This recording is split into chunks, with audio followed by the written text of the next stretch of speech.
Você está no Florescer Atípico, com Josiane Brandão, Fabiana Teles e Sabina Bruger. Um espaço de acolhimento, informação e amor para as famílias neurodiversas.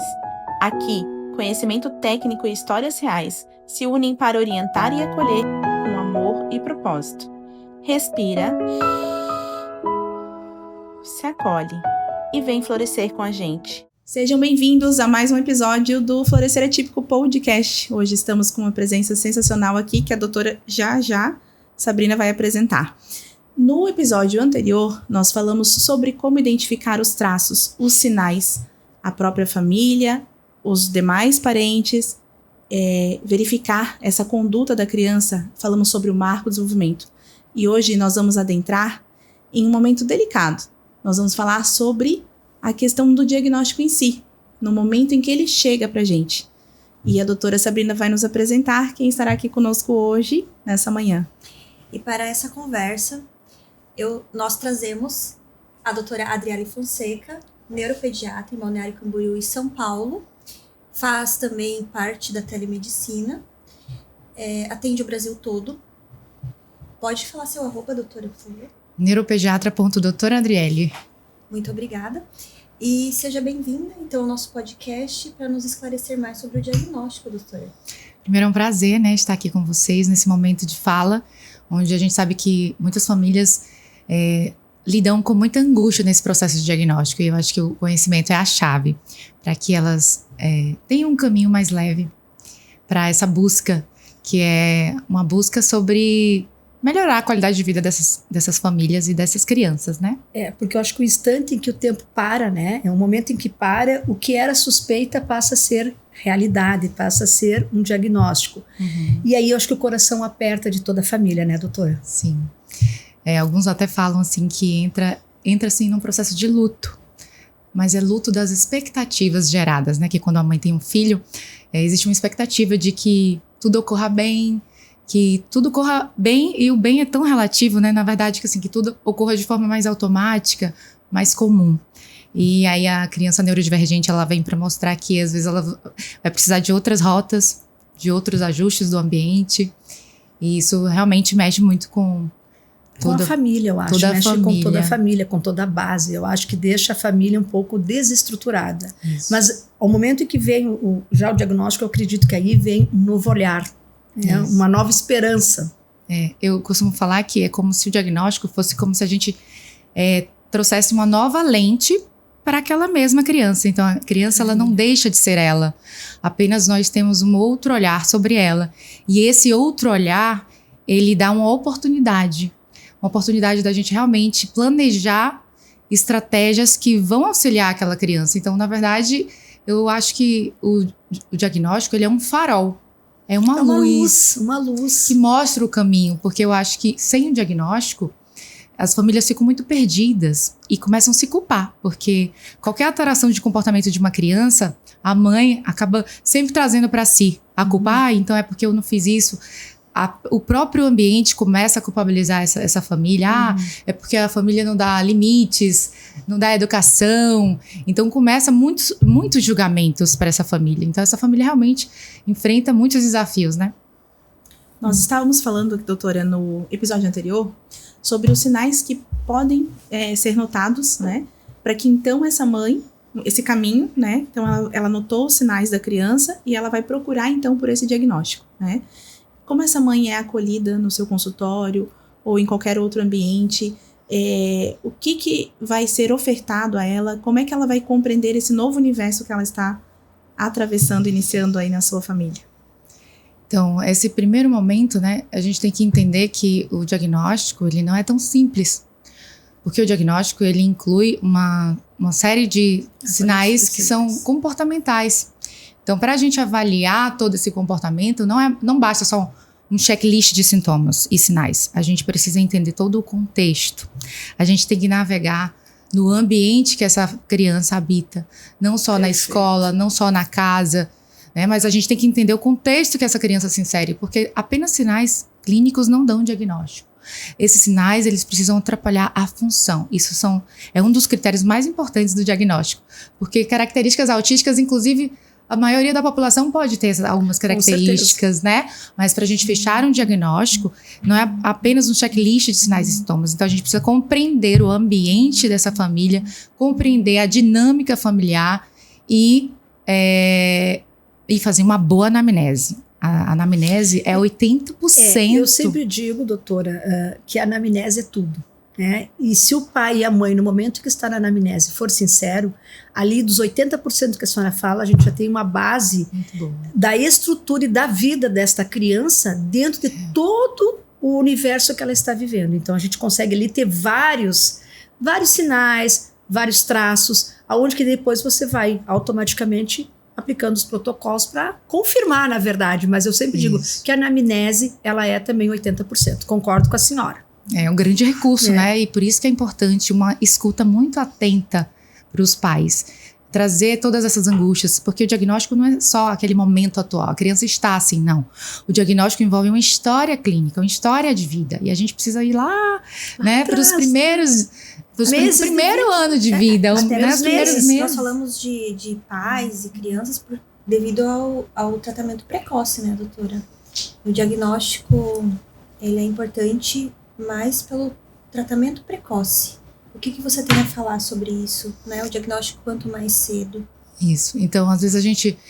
muitas famílias têm muito medo também de buscar o diagnóstico, né? Acaba adiando. Existe um fato bem interessante que a maioria das famílias atípicas, a maioria dos pais dessas crianças atípicas podem também ser atípicos e neurodivergentes. 10% dos pais têm TDAH. Então, uma coisa que a gente nota é que eles sempre falam assim, mas é igual a mim. Com certeza. Sabe, doutora, que isso ocorre em todo momento que eu estou na análise, né? Eles sempre chegam com essa colocação. Mas é parecido comigo. A fruta não cai longe do pé. Eu também era assim quando era criança. E realmente é uma fala muito frequente dos pais. Isso até atrapalha um pouco, porque atrapalha que busque ajuda, que busque intervenção. Porque acha, né? É normal, tá tudo bem que eu também fui assim. Você foi assim, mas hoje a gente tem mais recursos, a gente tem como tornar mais leve essa jornada. Com certeza para esses pais que tiveram suas dificuldades, deve ter sido muito difícil. Hoje eles podem estar enfrentando problemas como outras comorbidades, transtornos de ansiedade, porque não foram vistos. Então é importante a gente entender isso. E o cérebro tem uma capacidade de neuroplasticidade muito alta, principalmente nos primeiros 2 anos de vida. Então esse período é um período que a gente chama período ouro de neurodesenvolvimento. Então é importantíssimo a gente ter esse olhar precoce, para que essas intervenções também comecem de forma precoce e o desfecho, a evolução dessa criança seja muito favorável. Os estudos revelam realmente que a intervenção precoce está associada a mais autonomia para essa criança e muito mais qualidade de vida. Eu acredito que essa parte do tratamento precoce, doutora, é o momento em que a família está engajada também, não só a terapia, mas sim também o engajamento da família, essa evolução ela vai ocorrer. E aí a gente vai ter, os estudos estão comprovando, né? No momento que a família está engajada, vai realizar, vai fazer, não só a terapia, mas o link da escola, o link da família faz com que essa criança vai conseguir se desenvolver. Isso. Eu vejo nesse sentido, não sei se a senhora concorda. Com certeza, inclusive é por isso que é importante o diagnóstico. E a partir de você tem o diagnóstico, você vai ter todas as adaptações necessárias. Os protocolos a serem trabalhados. Você vai ter as adaptações na escola, as adaptações pedagógicas, você vai ter o ambiente estruturado para essa criança que funciona de forma diferente. Porque as terapias, elas não só precisam se restringir ao ambiente terapêutico, elas precisam avançar e além. E inclusive para o domicílio, onde a criança passa mais tempo. E a escola. Então, é importante a gente ter essa consciência, porque as terapias, elas são verdadeiras escolas também, porque nas terapias as famílias precisam aprender como é que elas devem realmente abordar essa criança. E aí que a gente fala sobre o atendimento parental, né? O parental, é importantíssimo a família ter esse amparo, né? Já diz parental, orientar essas famílias. Eu vejo que muitas vezes a família em si, Josi, também, o fato de não aceitar, às vezes tem um bloqueio e às vezes a gente não consegue evoluir tanto. Mas eu acredito que no decorrer de todo esse processo, as famílias vão conseguindo entender. E aí eu acho que isso é a evolução que a gente tem hoje para o tratamento precoce. A união. Eu acho que é um elo entre família, escola e terapia. Isso. Eu acho que ainda é um desafio e a gente precisa estar falando muito sobre isso, sobre aconselhamento parental. Na minha prática clínica eu vejo realmente, às vezes as famílias não sabem lidar, às vezes com as crianças, não sabem lidar em uma crise de uma criança autista e esperam que tudo aconteça na terapia. E não é verdade, porque às vezes não acontece, a gente precisa ir além disso. Isso. Né? Porque o momento de crise ele acontece normalmente em casa, né? Isso, então assim, eu sempre estimulo. Em locais públicos, em locais que a criança vai ter no dia a dia. Né? Ela fica mais fora da terapia do que dentro da terapia. É impossível ficar dentro da terapia 24 horas. E eu sempre estimulo assim, as famílias a procurarem conhecimento, a estudarem, fazerem cursos mesmo das terapias ABAS para aplicar em casa, porque isso muda tudo, isso muda muito. Quando a família realmente está comprometida e envolvida no tratamento, a chance de desenvolvimento dessa criança aumenta, multiplica assim, infinitamente. E quanto mais cedo, né? Melhor. E antes da escola, de preferência, esses sinais venham, né, doutora? Pode falar para nós um pouco dos sinais e sintomas que a gente pode perceber na criança, os pais podem perceber, além dos nossos colegas médicos, né, ali da atenção primária, saúde, para poder encaminhar, se não tiver, eles podem fazer o laudo, mas se eles não tiverem essa vontade, não terem dúvidas, passar para frente, né? Passar para um especialista, passar para quem pode ajudá-los, né? Uhum. Então, pode falar um pouquinho para nós sobre os sinais e sintomas, assim, mais claros, para os pais perceberem no comecinho, assim, antes dos 2 anos de idade, aí depois, como que pode ser? Assim, já no primeiro ano de vida a gente já consegue ter alguns sinais clínicos, né? Então é importante a gente ver a comunicação social desse bebê, se ele dá risada ao ser estimulado, se ele sorri, ou se é uma criança mais séria, de repente não responde muitos estímulos. Se essa criança não imita aos 9 meses, é um sinal bem importante no primeiro ano de vida. Aquela criança que faz poucos gestos, que não dá tchau, que não solta beijo. E a fala, né? A fala realmente é um sintoma que a gente chama de sintoma central do autismo. Seria um marco. Um marco bem importante. Um marco muito importante. Em 1 ano a gente espera que a criança já comece as primeiras palavrinhas, 5 palavras mais ou menos com 1 ano de vida. E se com 1 ano e 6 meses, porque a gente também dá um espaço de tempo. Eu sempre gosto até de alertar até os pediatras para que a gente também não fale, cada criança tem seu tempo. Essa frase é muito perigosa. E muitos profissionais ainda falam, né, doutora? E a gente precisa desconstruir um pouco essa fala. Por quê? Cada criança tem seu tempo, mas respeitando um limite dos marcos do neurodesenvolvimento. Essa faixa, esse marco, ele é determinante. Ele é determinante. Não tem como, porque a criança de 0 até 2 anos tem tantas características que ela tem que ser desenvolvidas. De 2 a 4, tantas características. E esse é um marco que a gente precisa orientar esses pais a terem esse cuidado. Isso. E os próprios pediatras também. Então, por exemplo, a gente tem ali que a gente chama de desvio padrão, que é uma faixa, claro, a criança fala com 1 ano, mas se ela começar as primeiras palavrinhas com 1 ano e 2 meses ou 3, tá dentro dessa faixa, que é o desvio padrão, né? De 3 meses, a gente ainda tolera. Quando passa de 1 ano e 3 meses e que ainda não vem esses sinais, sim, é um sinal de alerta. Precisa procurar ajuda e não esperar o tempo da criança. Espera procurando ajuda, espera intervindo, né? Mas cada criança tem seu tempo em resposta às terapias. Vamos dizer que cada criança vai ter um tempo para responder às terapias, mas ela realmente precisa seguir um marco de neurodesenvolvimento. Então, independente de ela ter o diagnóstico, essa família pode e deve, pelo que eu tô compreendendo, buscar essa terapia. Sempre. Atrasou o desenvolvimento, intervenção. Mesmo que, às vezes, porque o laudo, o diagnóstico definitivo, muitas vezes leva muito tempo. Porque a gente precisa observar essa criança, a gente precisa entender em todos os ambientes como ela se comporta. O contexto, na verdade, né? E a nossa intenção, né, doutora, como médicas, é tirar aquele paciente dos critérios diagnósticos. Quem sabe aquele paciente que ia ter o diagnóstico ali nos 5 anos de idade, com as intervenções aos 2 anos, iniciando aos 2 anos, nós conseguimos tirar as características, reduzir essas características, melhorar a qualidade de vida daquela família e daquele paciente, e fazer com que não entre mais os critérios diagnósticos. Esse é o sonho de toda a família. É muito sobre função, né? Sobre a autonomia que a gente pode, através das terapias, a gente pode sim dar essa possibilidade dessa criança realmente florescer ao seu máximo potencial, sendo que cada criança vai ter uma individualidade. Cada criança vai ter causas associadas ao autismo, síndrome genéticas, tudo vai depender dessa identidade genética. Então, cada criança também tem o seu tempo de responder essas intervenções, mas para ela sempre o quanto antes, melhor.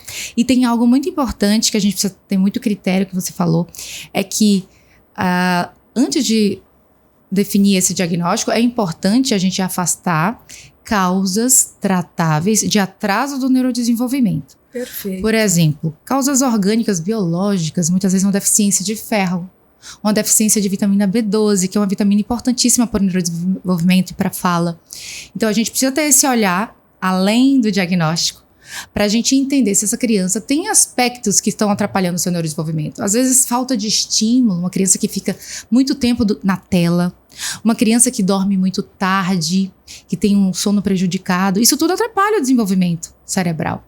Então, a gente precisa olhar também para esses fatores, atuar nesses fatores, iniciar as intervenções, e aí sim, consertou todas essas peças, a gente, monta esse quebra-cabeça e aí sim a gente pode depois falar de diagnóstico. Então, por isso que nessa primeira fase não temos muita pressa de fechar um papel, um laudo. A criança está ali, ela precisa ser olhada, na sua essência, e a gente precisa entender o que ela realmente precisa. Então, nem toda criança autista vai precisar de tudo igual a outra. Até porque não tem um autista, a gente sabe isso nos estudos, que o espectro autista a gente não tem, nenhum é igual ao outro. Isso. Tem características diferentes, eles têm traços parecidos por causa do DSM-5-TR, isso. Porém, eles têm o quê? Características diferentes. Isso, então a gente tem que individualizar essas terapias para cada um. Então, às vezes a criança está com atraso de fala e ainda assim não temos o diagnóstico, ainda estamos num processo de investigação, muitas vezes só iniciar uma fonoaudióloga naquele momento. Às vezes a criança tem questões sensoriais, muitas crises sensoriais, a gente pode iniciar com a terapia ocupacional. Então, não existe o combo do autismo.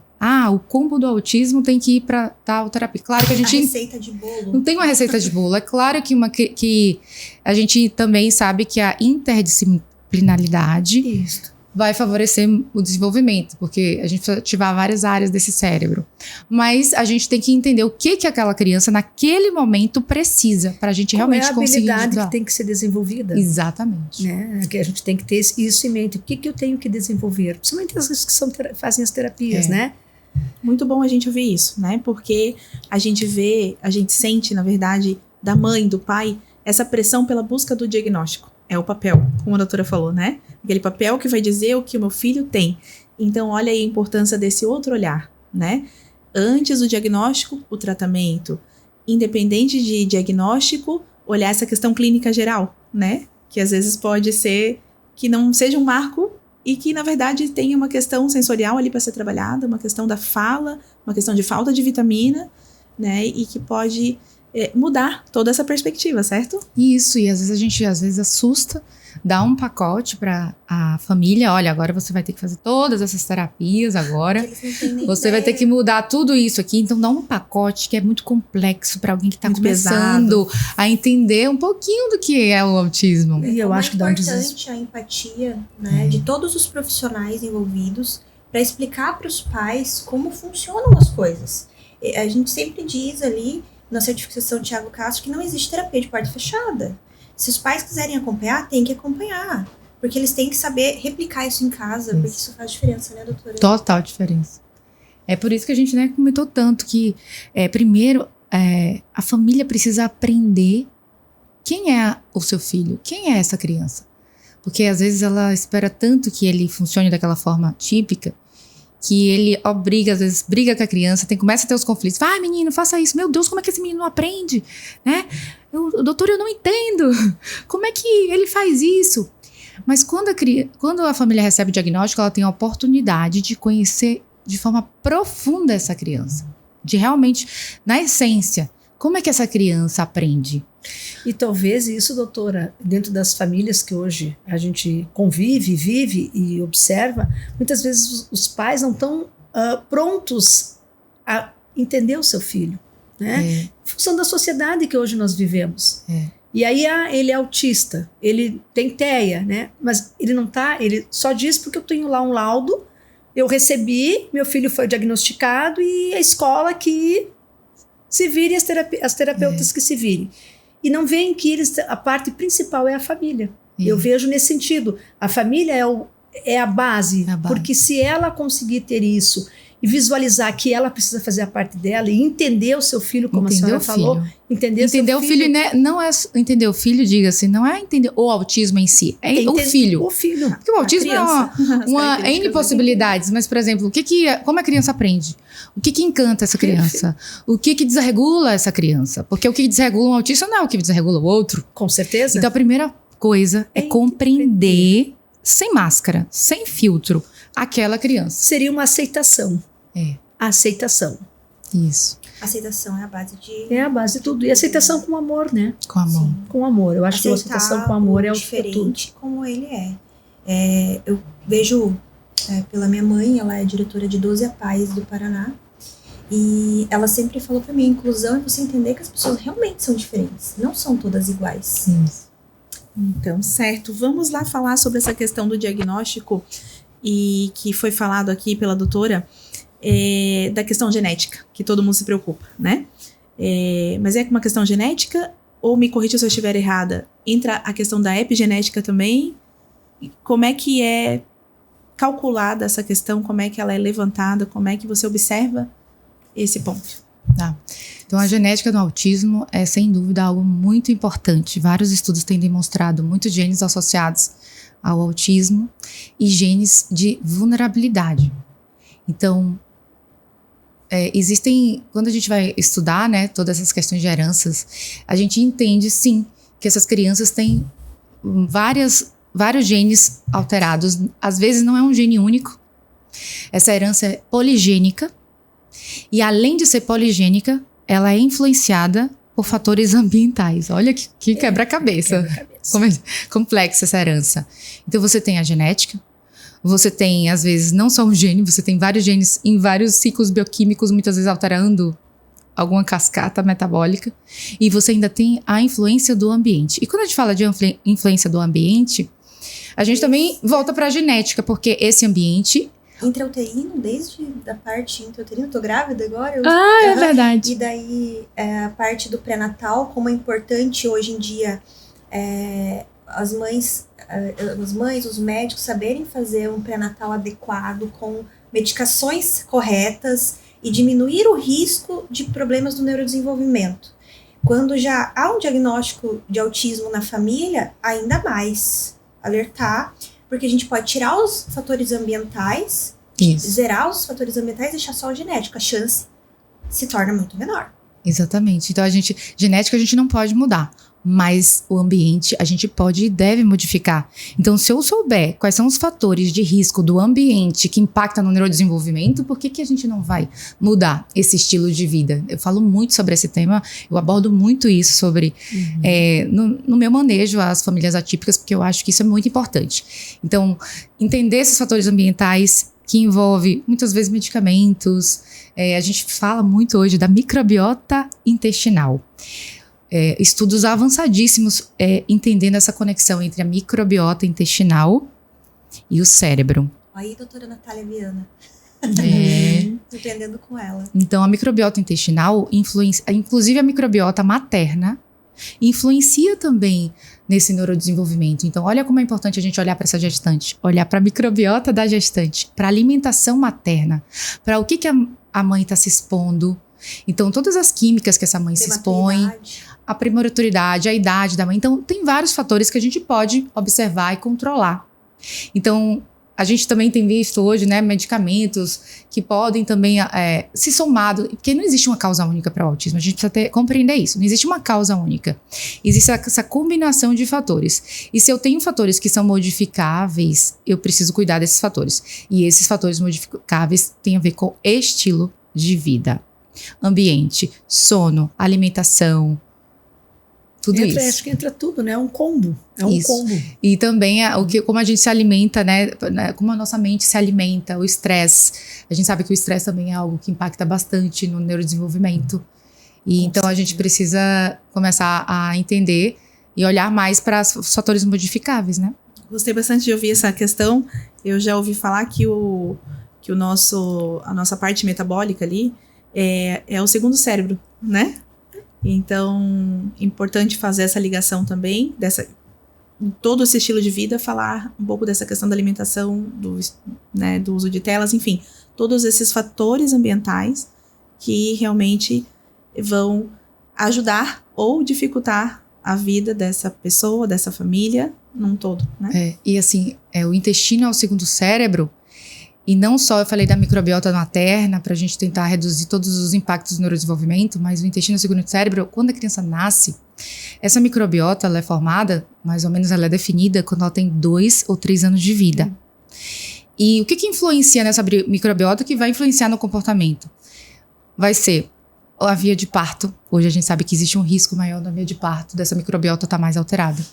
A exposição precoce a leite de vaca, leite de fórmula, ou seja, a gente precisa sempre aconselhar essa mãe a amamentação, porque isso vai proteger ela para o seu neurodesenvolvimento. O uso recorrente de antibióticos, muitas vezes sem necessidade, que muda totalmente essa microbiota intestinal. Então, são vários fatores ao longo dessa primeira infância que vão influenciar na microbiota. E o que eu falo? Isso vai mudar, às vezes a criança vai ser autista ou não?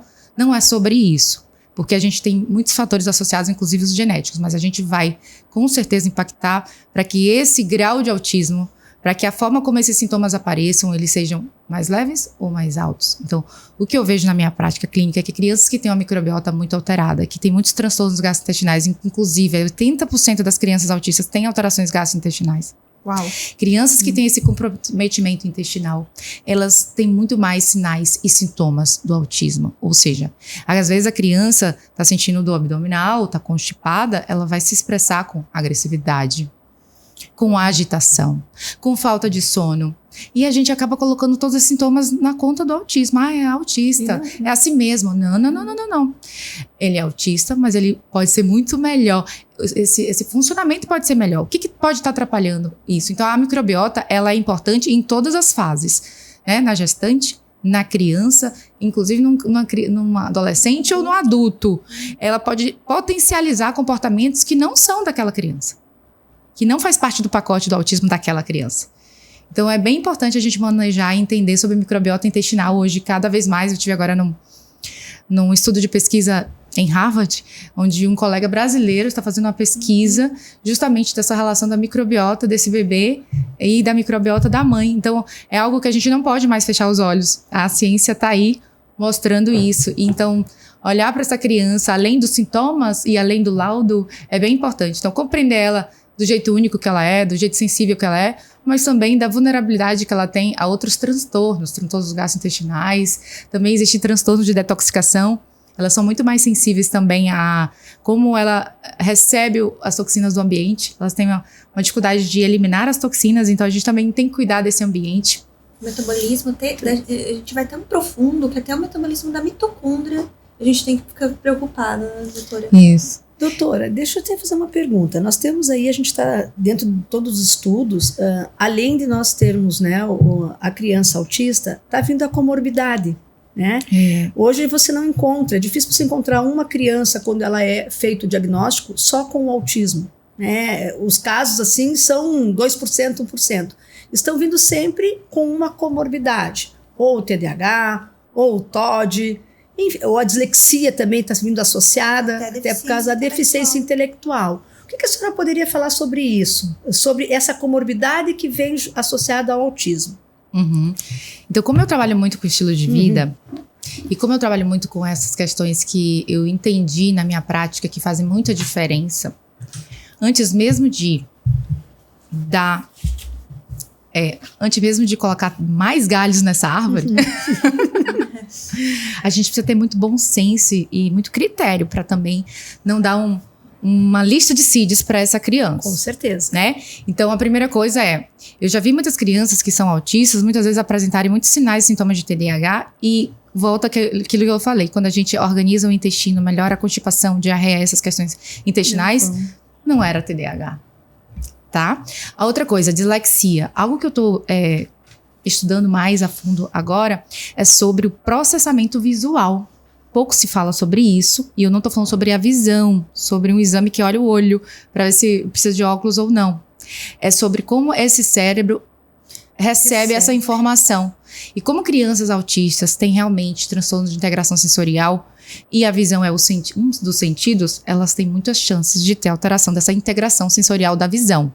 E o que acontece? Muitas vezes ela tem dificuldade da leitura e da escrita por conta do processamento e não por conta que é a dislexia. Que seja dislexia. Perfeito. Então é importante afastar essas causas possíveis. Então, inclusive o processamento visual tem tratamento. Tem tratamento com lentes de prisma, com terapias de estímulo visual. Então, muitas vezes, assim, aquela criança que se esbarra direto, aquela criança que aproxima muito os olhinhos do caderno para escrever. Que aí você diz, essa criança com problema de visão, tem que ir no oftalmologista. Nós, professores, às vezes, essa criança tem que procurar o oftalmologista. E esse processamento visual altera, inclusive, a postura. Então, crianças que têm alteração de processamento visual, elas às vezes fazem uma acomodação para ela enxergar, às vezes ela fica assim, tortinha. Às vezes fica derretendo, que eu falo, fica derretendo na cadeira, porque isso atrapalha até a postura. A gente coloca essas lentes de prisma, a criança volta a melhora a letra, começa a aprender melhor, melhora a postura, é incrível, é algo que a gente precisa falar mais, porque é pouco falado, inclusive até alguns oftalmologistas nunca estudaram sobre isso, porque é algo muito específico, né, que recentemente que existe esse tipo de tratamento. Então é algo que a gente precisa identificar. Então, antes de dar os restantes dos CIDs, as comorbidades. As comorbidades, a gente tem que entender se existe algo, por exemplo, a criança está ansiosa. Como é que está o ambiente dela? A gente vai dar logo um diagnóstico de transtorno do humor, transtorno de ansiedade e vai medicar? Ou a gente vai investigar o que pode estar desregulando essa criança para ela estar ansiosa? Né? Essa família tem rotina. Um gatilho ambiental. Um gatilho. Falta de rotina. Falta de rotina, um sono inadequado. Então, assim, eu sempre gosto de falar que a gente tem que ter esse diagnóstico mãe, que é o diagnóstico geral, que é o que mais explica todas as características da criança. A gente precisa trabalhar em todas as causas que podem atrapalhar esse desenvolvimento. Eu falei do visual, mas eu também quero acrescentar o processamento auditivo, também que é importante. Muito importante, doutora. Para aprendizado. Eu acho que antes de qualquer coisa, até em todos os protocolos e testes que são, eu acho que principalmente o DEPAC é um dos principais que antes de a gente pensar, fazer, para ver se realmente estou tendo esse processamento auditivo correto. Vamos explicar o que é esse DEPAC para os pais? Processamento visual deu para compreender, né? Deu. Agora, então, como todos os sentidos, a integração dos sentidos na criança autista é diferente, às vezes elas têm uma hiperreatividade ou uma hiporreatividade. Então, não é só hiperreatividade, não. Pode ser hipo também. Então, um dos sentidos é a audição. Então, as crianças podem receber de forma diferente esses estímulos auditivos. Então, algumas crianças podem ter muita sensibilidade a barulho. E não é todos os barulhos. Às vezes é um barulho específico. É o liquidificador, é o barulho do secador. Então, a criança, às vezes, adora música alta, mas odeia uma furadeira. Quem não odeia, né? Mas não suporta ficar no ambiente de uma furadeira, de um liquidificador, uma moto alta. Outras crianças autistas adoram a moto alta. Então, depende muito de cada um. Então, é porque é de acordo com a frequência desse som. Então, a forma como ela recebe esse som pode atrapalhar ela a compreender também o que é falado. Então, às vezes, as crianças têm dificuldade de compreender. Às vezes, tem que repetir 1, 2, 3 vezes para que ela entenda. Isso e pode ser outro até sinal. Muito mais, né, doutora? 4, 5 vezes.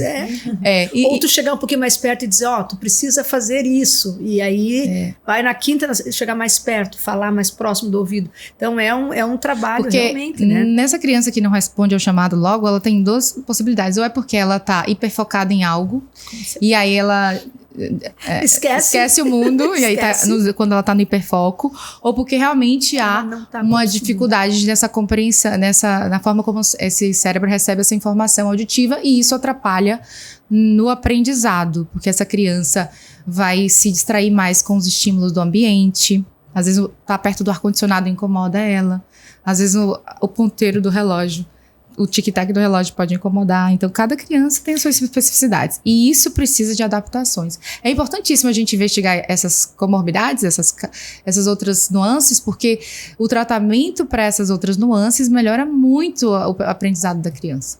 Com certeza. Doutora, a gente está falando de estilo de vida e tá maravilhoso esse assunto.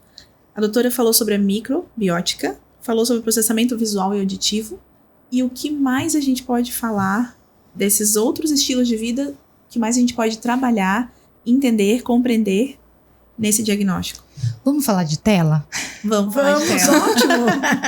Um assunto bem Porque, importante. gente, é algo tão desafiador, né? Então, assim, a gente está num mundo com tanta tecnologia e que, sim, é uma ferramenta poderosa que pode nos ajudar, que pode auxiliar. Inclusive, tem vários jogos e aplicativos importantes. Mas a gente sabe que o uso das telas está sendo de forma totalmente disfuncional, né? Então, existe toda uma questão que envolve a família, às vezes não tem uma rede de apoio, não tem com quem deixar a criança, e essa criança fica horas na tela durante o dia, né? Às vezes 6 horas de tela, 4 horas de tela por dia. Então a tela é um estímulo monótono, e assim, por mais que as famílias entendam que não é legal, a gente precisa falar de forma mais técnica, para poder elas realmente compreenderem que não é que só faz mal, não, ela pode regredir a criança, regredir uma criança autista. Por quê? Porque o estímulo da tela já tem estudos mostrando que causa atrofia cerebral, que causa alteração dessa conexão entre os sentidos, que já é algo peculiar no autismo.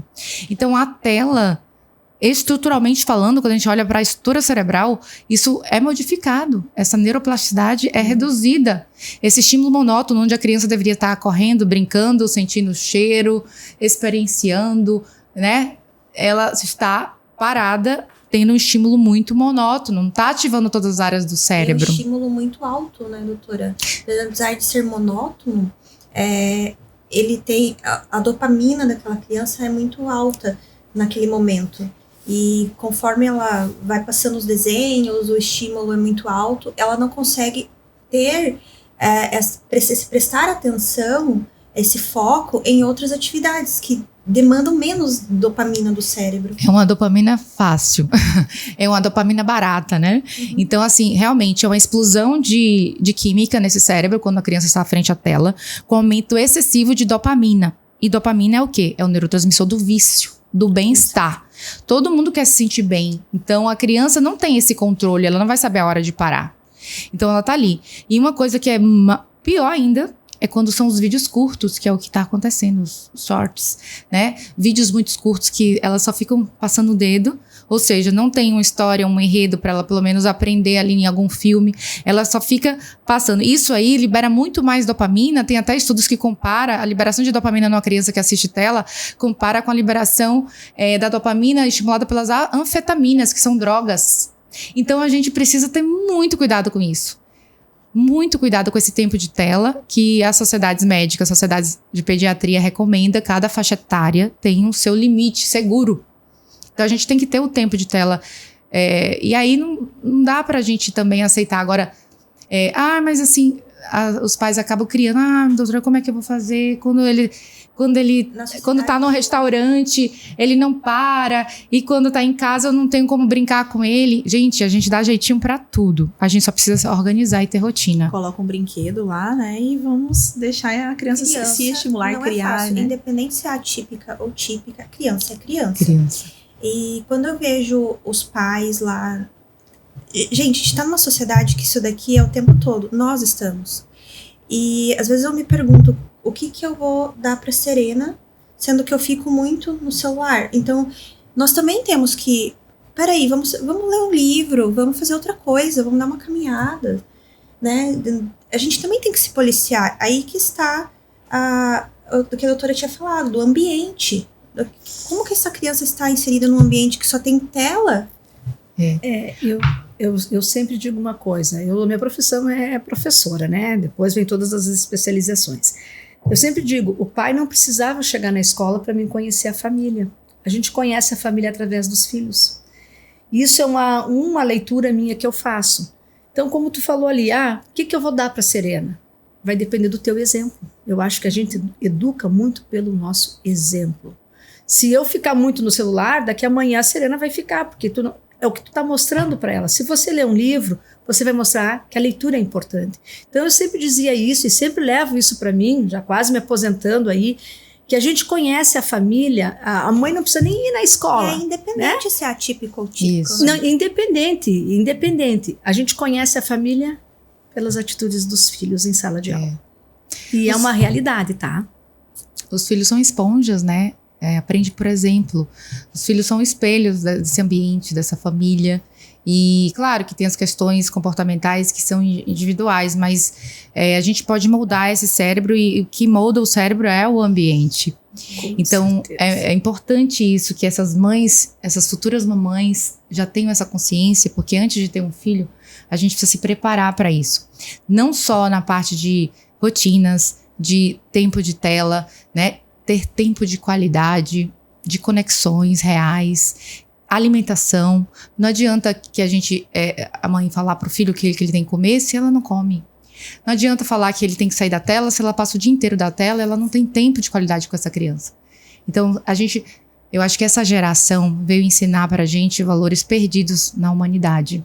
Que é voltar pro começo, é voltar pro básico, é voltar... É tomar um banho de chuva, é andar de pé descalço, é correr, concordo. Isso se chama de sensibilização, né? É um tipo de terapia, como diz o Dr. Tiago Castro, terapia. Às vezes ele leva o filho dele lá, que tem o diagnóstico de autismo, lavar louça, porque aquilo lá, ele pega na esponja, ele pega no detergente, na água fria, também, na água quente, ele vai... Né? E também a motricidade, que é uma coisa que também tu vai desenvolver várias coisas aí. A sensibilidade, tu vai desenvolver a atenção, tu tá desenvolvendo a responsabilidade. Não deixa de não ser. É meio que voltar pro começo, não é tão complexo. Eu vou tirar da tela e vai fazer o quê? Gente, é voltar pros primórdios, é voltar pro essencial. Porque... eu vou comprar um monte de brinquedo, não tenho dinheiro. Não, a criança não precisa de mais brinquedo, ela precisa de mais tempo de qualidade. Quanto menos brinquedo, mais criatividade. A gente, na minha época, eu fui criada no campo, a gente corria, brincava, eu criava boa, né? Casinha, criava coisas com madeira, e isso estimula o cérebro de uma forma muito mais efetiva. Uma vassoura, um pedaço de madeira virava... Eu lembro da minha infância numa madeireira, meu pai tinha madeireira, eu pegava um pedaço de madeira com os meus primos e fingia que eram cavalos. Tá vendo? Então, a imaginação... As crianças hoje não têm essa capacidade. Se você deixar... Imaginação, criatividade, né? Tá faltando. Você deixa uma criança sozinha hoje, ela não sabe nem o que brincar. Ela não sabe. Doutora, ela não brinca sozinha, o tempo todo tá me chamando. Porque perdeu a criatividade, porque a tela, não precisa ela pensar, ela só recebe. E é tão fácil só receber, é cômodo, né? E a gente quer receber essa questão dos brinquedos, por exemplo, eu achei importante também falar, porque já foi comprovado também, né? Mostrando ali uma criança com inúmeros brinquedos, ela vai ter toda hora um estímulo e ela não vai conseguir se concentrar. Então, se ela tiver poucos brinquedos, ela vai passar mais tempo em um brinquedo só, ou seja, exercitando a criatividade dela, a imaginação dela, né? Pra estar ali desenvolvendo com aquele brinquedo. E não com aquela quantidade mesmo que ela não consegue processar, né? Uhum. Ela tem cozinha, ela tem carrinho, ela tem... Enfim, são muitas coisas para processar e ela não consegue parar em alguma coisa, se concentrar, ter o seu momento criativo ali, né? A partir do momento que eu vi esse estudo, eu comecei a fazer o contrário, sabe? A tirar esses brinquedos de casa. E, por exemplo, uma pista Hot Wheels, né? O Joaquim pediu uma pista Hot Wheels que ele queria ultra mega garagem. Eu fiquei pensando naquela ultra mega garagem. E sabe o que a gente fez? De papelão. A gente construiu. Pegou os papéis de papelão, pintou, né? Pintou a pista, pintou enfim, toda aquela torre. Foi dificílimo pra fazer. Mas é sobre isso. E olha, isso eu fiquei até arrepiada. Porque isso é um momento de conexão. Isso é um momento de alegria, de que ele construiu algo, isso fortalece a autoestima, né? Porque depois que finalizou aquela alegria. E uma coisa interessante quando a criança tem menos brinquedos é que ela aprende a compartilhar mais.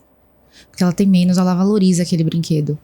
Quando ela tem muito, ela perde essa capacidade, ela não... De valorizar. De valorizar, quebra, destrutiva porque com os brinquedos. Porque se eu quebrar, daqui amanhã eu ganho outro, eu vou ter a troca, né? Então é bem importante a gente sempre falar isso. Fora os estímulos, né? Pensando em estímulos visuais muito colorido, muitas coisas ao mesmo tempo, deixa a criança mais hiperativa. Então às vezes a criança não tem TDAH. Ela está com esse ambiente... O estímulo e o ambiente está fazendo com que ela tenha... O cérebro fique muito excitado, muita informação. Então brincou com o brinquedo, terminou de brincar, guarda o brinquedo, escolhe outro brinquedo. É um brinquedo por vez. Isso faz muita diferença. Alterar a rotina, né, gente? O principal é, como a doutora falou ali, o estilo de vida de toda a família. A Fábio tem me acompanhado aí, viu, né, Fábio? Sim. E todo final de semana eu estou em cachoeira, estou no mar, a gente está explorando alguma coisa, porque assim, ficar em casa leva a essas questões, né? E, doutora, sobre o sono. Vamos falar sobre o sono? O sono, para mim, eu tenho uma tríade da regulação. E o sono é um pilar deles. Sono, alimentação e movimento. Então, o sono é um dos primeiros pilares aqui da tríade que eu abordo com essas famílias. Sono é algo que a gente precisa levar em consideração, porque é no sono que vários hormônios estão sendo produzidos. Hormônios que, inclusive, têm a ver com o neurodesenvolvimento. O principal que a gente fala é o GH, o hormônio do crescimento. Existe um pico dessa liberação do GH, que é às 10 horas da noite. Essa hora, as crianças já deveriam estar dormindo. E aí, o que está acontecendo? As crianças estão indo dormir, indo pelos mesmos horários do pai. Porque eu só chego tarde em casa. E aí, a criança que segue a rotina dos pais, ela acaba dormindo 11 horas, meia-noite. Então, o problema não é só o tempo de sono. Mas ele dorme meia-noite e acorda meio-dia? Não. O fato é que horas que ele vai dormir. A gente precisa respeitar o ciclo circadiano, que tem a ver com a luz do dia, a noite. Isso tudo estimula a liberação hormonal de forma cíclica no nosso corpo. E isso tem a ver com o neurodesenvolvimento, isso tem a ver com a regulação do peso, tem a ver com a regulação dos hormônios da tireoide. Então é bem importante que a criança durma bem, porque se no outro dia uma criança que não dorme bem, quais são os riscos? Ela vai ter mais prejuízo na atenção, com certeza, no aprendizado, vai ficar mais irritada.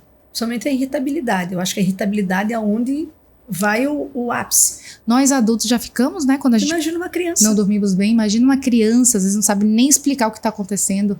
E aí ela fica irritada.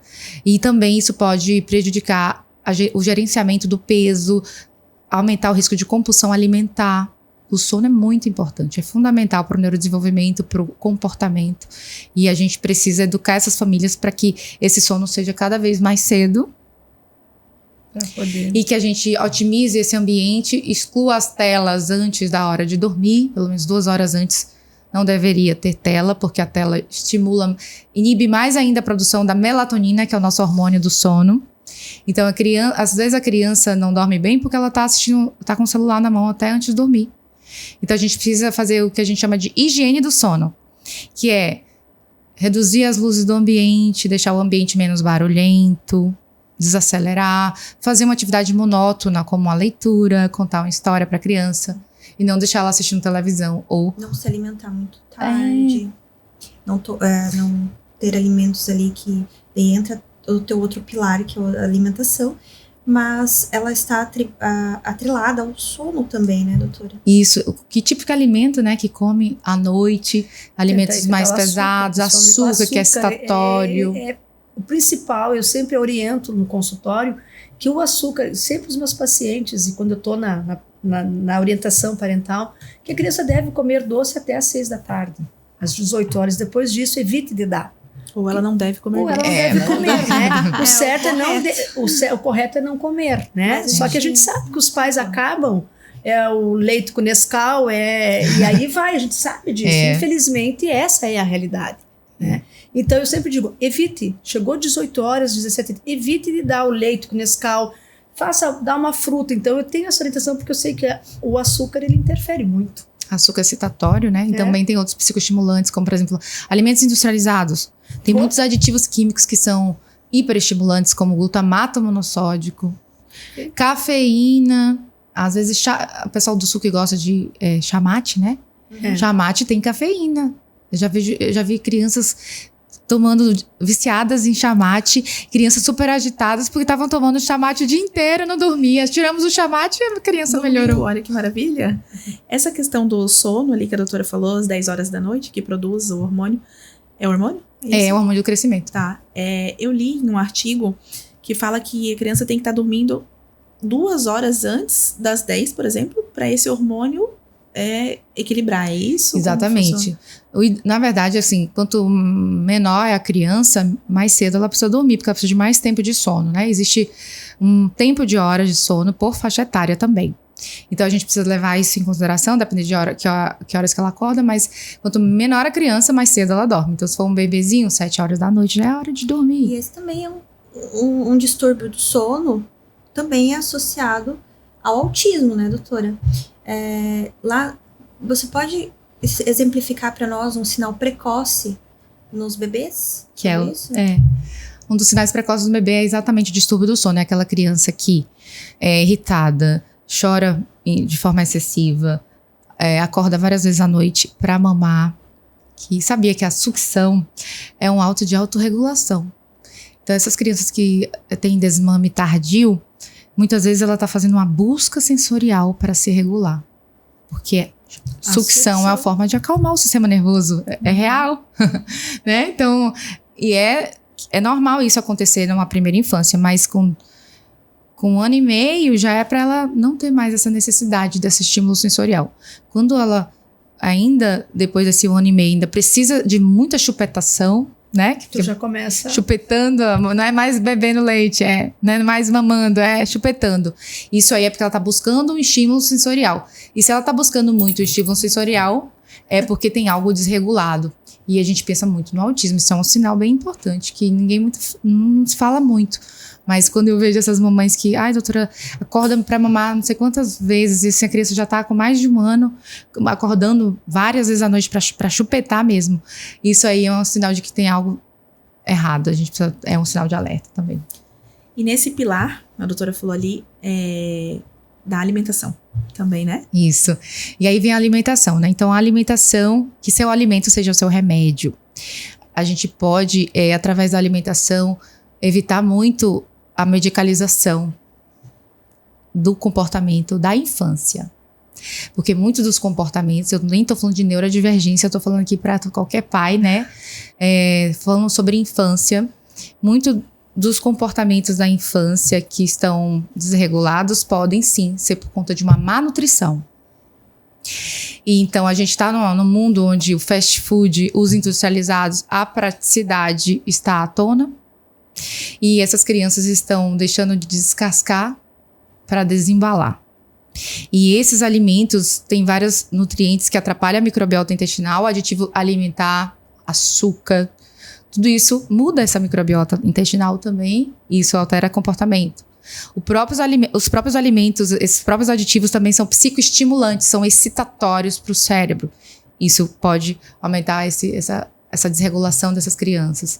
Então, a nutrição é uma ferramenta valiosíssima. Então, todos os pais precisavam entender um pouquinho de nutrição para saber pelo menos o que não dá, né? Refrigerante, açúcar, biscoitos, cookies, que de nutritivo? Leite com Nescau. Que de nutritivo que isso tem, né? A gente precisa realmente, e para a gente conseguir que a criança tenha esses hábitos saudáveis, essa família precisa ter hábitos saudáveis. Não adianta só não é algo para a criança. Quando eu falo assim, mudança de hábito é para a família toda. Gente, tem muito conteúdo sobre isso hoje, né? Então, já que a gente tá vivendo uma era digital, então que a gente viva essa era digital de uma forma mais voltada à saúde, né? Voltada a esse aspecto social, de convivência, de família. Hoje tem muito conteúdo abordando isso, mostrando o que tem no pacote, né? Como a doutora falou ali, desembalar menos, descascar mais, para que todo esse conjunto familiar tenha uma melhoria de qualidade de vida acima de tudo, né? E é tão óbvio, né, gente, que a gente deveria alimentar melhor nossas crianças, mas a gente precisa agir. Tem que sair da sabedoria quando a gente sabe usar o conhecimento que tem. Não adianta a gente só receber tanta informação. Hoje a gente tem acesso a tanta informação na palma das nossas mãos, mas a gente precisa trazer isso para nossa realidade, né? Eu acho que ter atitude. Ter atitude. Com responsabilidade. E as crianças observam, né? Eu tô fazendo um quadro para redução, né? De tamanho. E o que aconteceu? Mudou o meu mercado, né? Antes era um mercado cheio de... Eu colocava bolachas para eles, né? Claro, sempre com bastante cuidado. Mas, enfim, havia, né? E havia muito pacote, né? Havia muito pacote de macarrão ali, de molho e tal. E a Giovana teve essa percepção. Outro dia ela falou, mãe, o nosso mercado mudou. Porque o nosso carrinho agora é fruta, verdura, muito, em excesso mesmo, né?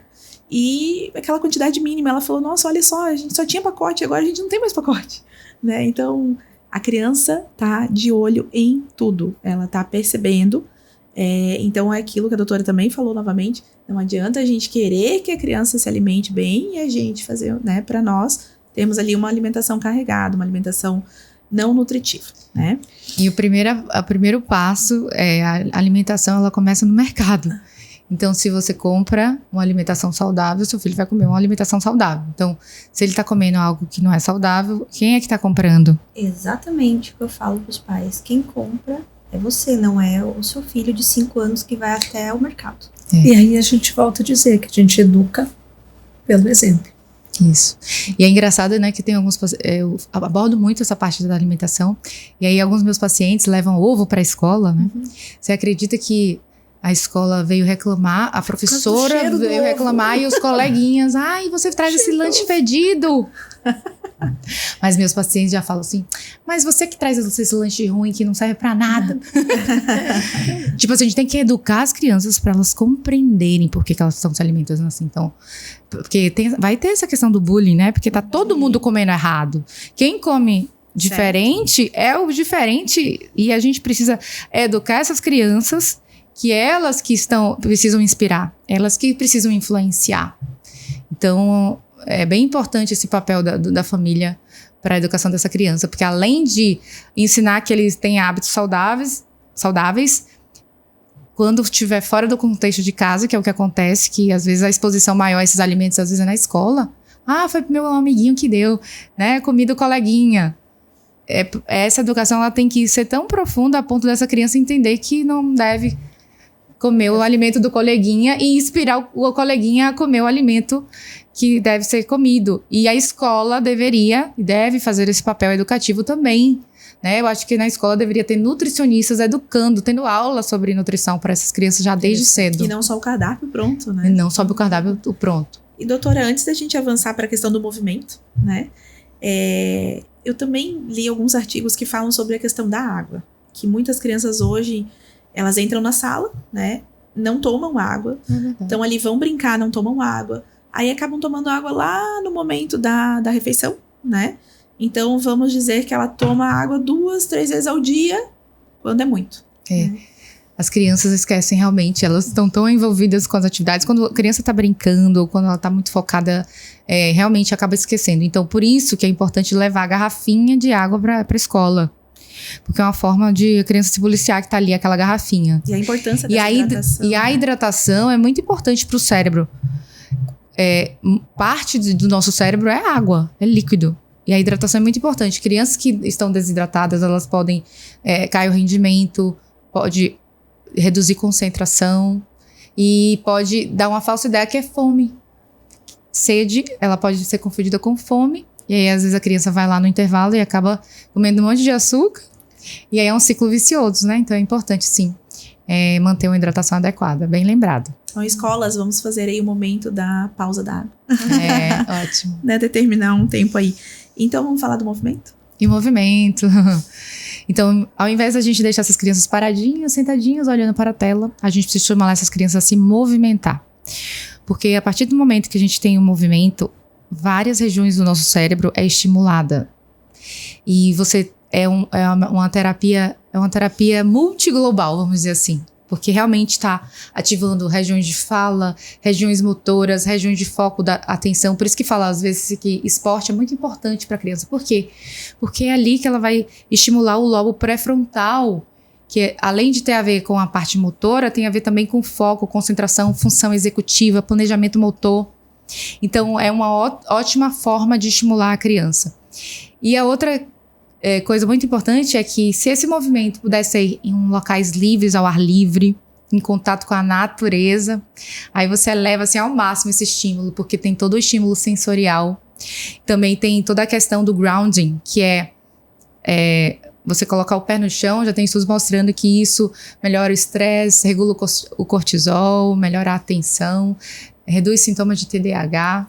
Olha. Então, levar a criança para... Às vezes não tem acesso à praia, mas tem uma graminha em casa, um quintal, né? Brincar, sujar de areia, brincar com animais. Animais também é uma ótima forma de estimular o desenvolvimento infantil e se movimentar. Então, sono, alimentação e movimento, acho que é o primeiro passo para a mãe e a família olhar do que ela pode ser também autorresponsável por esse processo e não deixar tudo nas mãos das terapias. Elas também serem autoras, protagonistas dessa história de evolução dessa criança. Olha aí que maravilha. Então, quando a gente chega nesse momento que a gente falou ali, né, nós mudamos esse estilo de vida, né, fizemos todas essas alterações pertinentes aí, mas a gente recebeu o diagnóstico, né? Então, aí, a partir desse diagnóstico, a mãe sabe que ela tem aí muitas portas abertas, né, para a questão de buscar essas orientações, essas terapias multidisciplinares, saber se ela precisa de um acompanhamento em sala de aula ou não, né? Então, como é que a gente, a partir do momento que essa mãe recebeu esse diagnóstico, como é que ela deve se portar, aonde se dirigir, que movimento ela precisa fazer? Então, recebemos o diagnóstico é direção, direcionamento, é farol, é luz. Então, a partir do momento que a gente tem o diagnóstico, a gente entende realmente a criança e a gente vai direcionar para as estratégias que aquela criança precisa. Então, vai se criar um cronograma de terapias multiprofissionais de forma individualizada. O primeiro passo é rede de apoio e rede que realmente vai trazer transformação. Então, e com o laudo, facilita-se, né, o acesso a essas terapias. Então, por isso que é tão importante o laudo e esse diagnóstico definitivo. Quanto mais rápido, mais acesso ela vai ter às terapias, aos tratamentos. Então, a primeira coisa que a mãe precisa entender é que ela vai precisar de rede de apoio e procurar essas terapias, seja pelo SUS, seja pelo plano de saúde, mas a gente vai precisar de estruturar como é que essa criança será, como é que a gente vai trabalhar as habilidades dessa criança. Fortalecer as habilidades que ela já tem e melhorar os desafios, né? E compreender os desafios. Então, rede de apoio é muito importante, rede de terapeutas é fundamental e é importante também que o médico hoje, ele também tem essa função de, junto com essa rede de profissionais, a gente pode e deve orientar a escola a algumas adaptações. Então, não é só, tchau, vou para terapia. Não. Existe a terapia, existe essa terapia se comunicar, porque terapias isoladas também não funcionam. Precisa haver a comunicação isso realmente que é interdisciplinaridade. Então, essa terapia precisa se achar um plano de ação e levar isso para a escola. Hoje as escolas estão super perdidas. É assim, muito triste, porque não dá para culpar a escola apenas, porque está todo mundo aprendendo também, é tudo muito novo, né? Então, a escola precisa de ajuda. E quanto mais profissionais que compreendem essas adaptações, quanto mais a gente conseguir instruir essas escolas, então hoje eu faço questão de fazer um laudo que contemple as adaptações escolares. Muitas vezes a escola vai ficar assim de mãos atadas, meu Deus, para onde eu vou? Né? Porque eles também estão aprendendo, então a gente também tem que ter compaixão, né? Estamos todos num processo assim de uma forma de viver, né? Eu acho um novo aprendizado. Um novo aprendizado. E a doutora percebe que há essa adaptação escolar? Ela acontece de forma... Não está acontecendo de forma como no mundo ideal. Né? No mundo ideal ela não está acontecendo. É a maior queixa das famílias hoje. Elas ficam muito frustradas. A escola tem sido um ambiente desafiador para essas crianças. O maior tempo, a criança passa muito tempo na escola. A escola é um ambiente desafiador por si só, porque são muitos estímulos para uma criança que funciona diferente. Então, são muitas variáveis que a gente precisa olhar, tem que compreender. E nem é só para as crianças autistas nível 2 ou 3 de suporte. A gente encontra muito desafio também para nível 1, aquela que ninguém vê, que ninguém percebe, que precisa de tanta adaptação, mas que é exigida para funcionar de forma típica, que tem que dar conta. Então, todas as famílias atípicas, independente do nível de autismo que a criança tem, vai enfrentar dificuldade na escola. Então, ao invés dessa família, meu conselho, ao invés dessa família se colocar a escola como uma inimiga, ficar contra a escola, exigindo apenas da escola, esse é um caminho que é falho. A escola, ela precisa entrar em parceria com a escola. A família tem que entrar em parceria com a escola. Então, a primeira coisa é a comunicação entre médico, equipe terapêutica e escola. E essa combinação seria o mundo ideal. Então, é isso hoje que eu falo, que eu acredito e que a gente está aqui também como fonte de informação, de conhecimento. E a escola precisa-se que a escola também seja educada a como lidar com as crianças neurodivergentes, não só autismo. Na verdade, a escola precisa de uma capacitação. Eu acredito que os professores estão buscando sim. Né?